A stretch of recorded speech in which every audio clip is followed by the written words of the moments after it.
안녕하십니까? 인생의 복잡한 문제들을 말씀으로 단칼에 해결해주는 김종근 목사의 쾌도 남마입니다.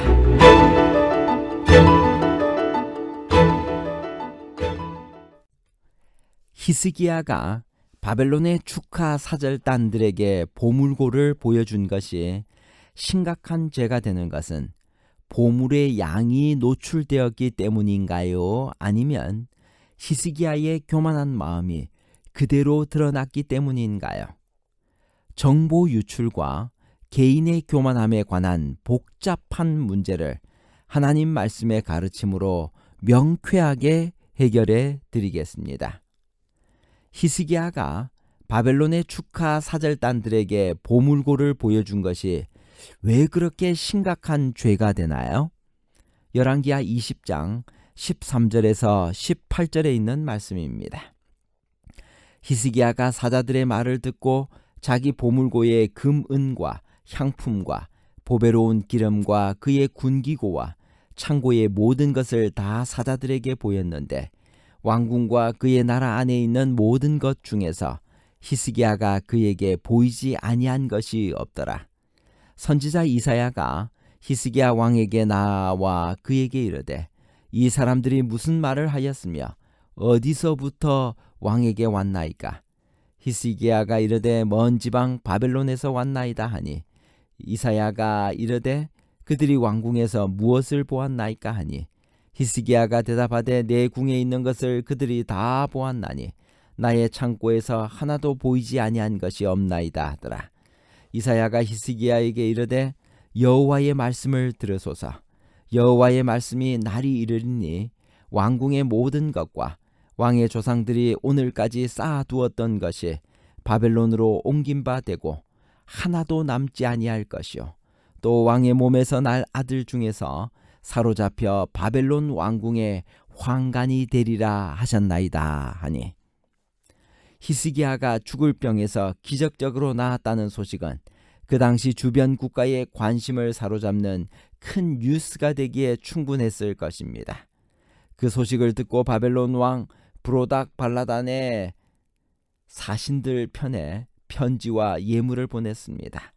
사실 당시의 바벨론은 아수르의 속국으로 약하고 대수롭지 않은 나라였으며 도성은 아수르가 세운 봉신왕이 다스리고 있었습니다. 그리고 브로닥 발라단은 갈대아의 한 지방 군주에 불과했습니다. 이런 때 그가 히스기야에게 사절단을 보낸 것은 다분히 정치적인 의도였습니다. 당시 히스기야는 아수르 왕 사네립의 공격을 물리친 사건으로 이미 모든 나라의 눈에 존귀하게 되어 있었습니다. 그런 상황에서 히스기야가 병에서 회복되자 더 유명해졌습니다.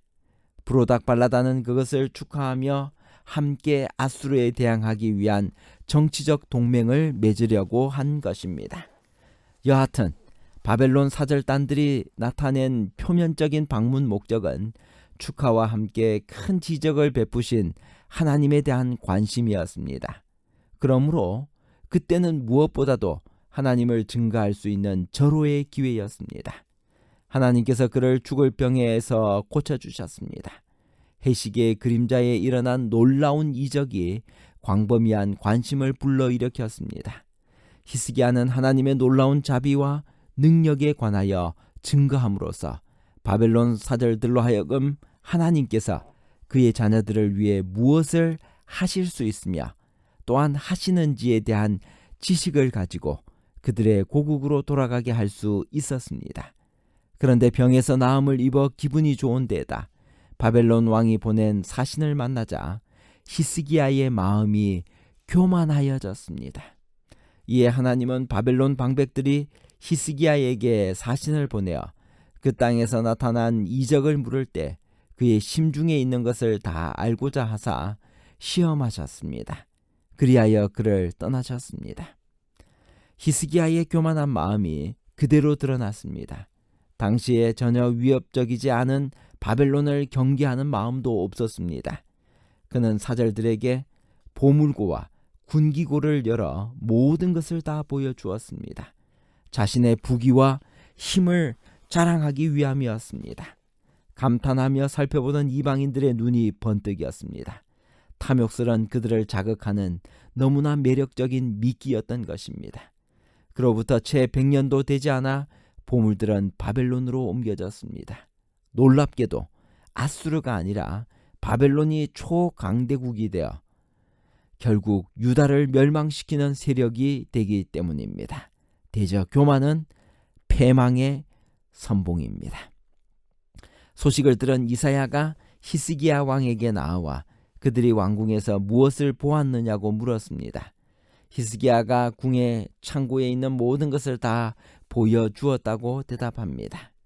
이에 이사야는 히스기야에게 여호와의 말씀을 전합니다.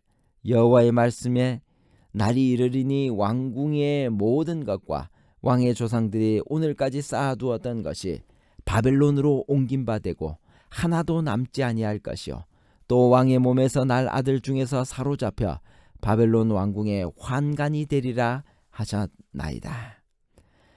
바벨론 포로가 예언된 것입니다. 잠시 하나님을 잊었던 그였지만 그래도 히스기야는 히스기야였습니다. 선지자의 기별을 들은 히스기야는 곧바로 마음의 교만함을 뉘우치고 예루살렘 거민들도 그와 같이 했습니다.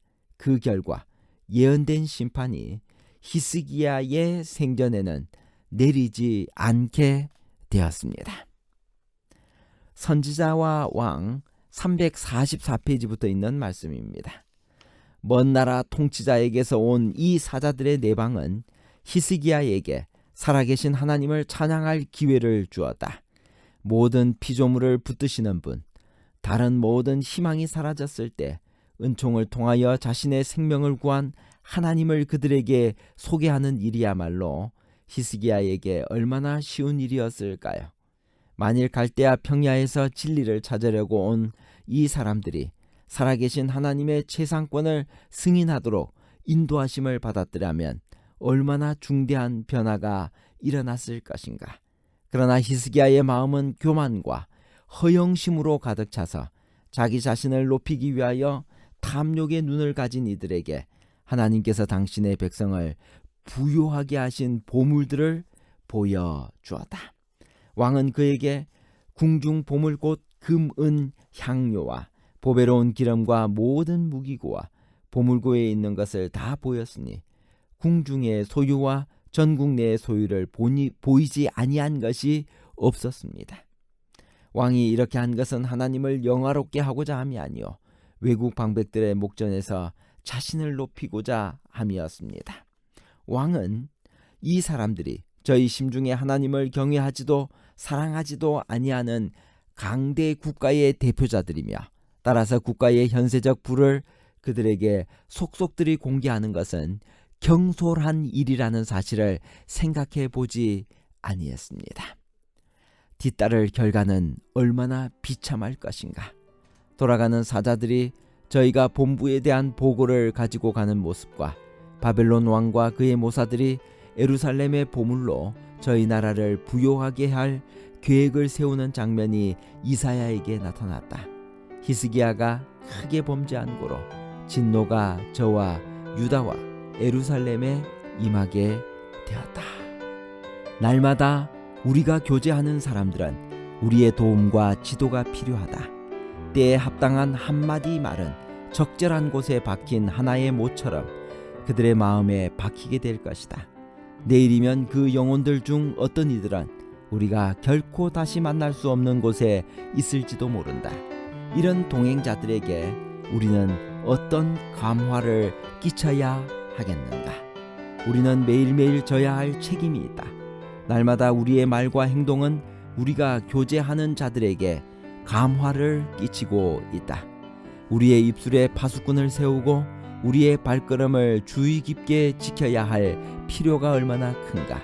한 번의 무모한 움직임, 한 번의 경솔한 발걸음이 세차게 밀려오는 유혹의 파도처럼 영혼을 타락의 길로 휩쓸어 갈지 모른다. 우리는 사람들의 마음에 심은 사상들을 거두어 드릴 수 없다. 만일 그 사상들이 악한 것이라면 우리 힘으로 멈출 수 없는 악의 조수, 곧 환경의 열차를 움직이게 한 것이다. 결론입니다. 첫째, 히스기야가 바벨론의 축하 사절단들에게 보물고를 보여준 것이 심각한 죄가 되는 것은 보물의 양이 노출되었기 때문이 아니라 히스기야의 교만한 마음이 그대로 드러났기 때문입니다. 둘째, 교만은 패망의 선봉입니다. 셋째, 그리스도의 참된 추종자는 그가 만나는 모든 사람들의 선한 목적을 굳게 합니다. 그는 믿지 않고 죄악을 사랑하는 세상 사람들 앞에 하나님의 은혜의 능력과 당신의 품성의 완전함을 나타내고 있습니다. 감사합니다.